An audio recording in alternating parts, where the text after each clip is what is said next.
Easter, we continue in the readings.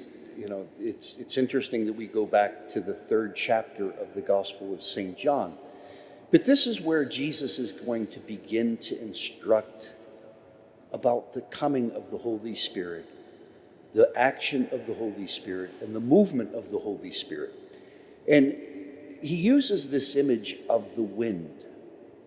You don't know where it comes from and you don't know where it's going, but you can perceive its action. And then if you go to the Acts of the Apostles, which will be throughout this season of Easter, it is also the acts of the Holy Spirit and how the Holy Spirit was so active in the early church, transforming frightened disciples into be bold proclaimers of the resurrection of Christ, to take people who were separated by language and by culture and bringing them to make them one people and one church. This action of the Holy Spirit continues today. But sometimes it's difficult to recognize this presence. You know, when we instruct young people who are preparing, and even adults who are preparing for the reception of the Holy Spirit at confirmation, you can ask for just a little bit, or you can open up your whole life to this gift that God gives so generously.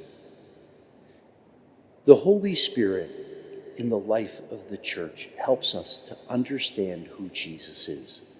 In this gospel, in the interaction with Nicodemus, they're talking at different levels. But people who have received the Holy Spirit will understand that Jesus is trying to communicate the importance of us losing our life in him. Nicodemus at this point cannot really begin to fathom that.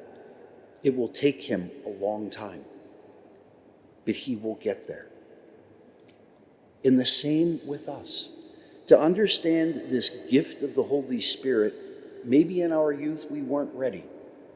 But now if we open our minds and our hearts to receive this gift, God indeed will transform our lives, our families, our communities, our parish, and our world.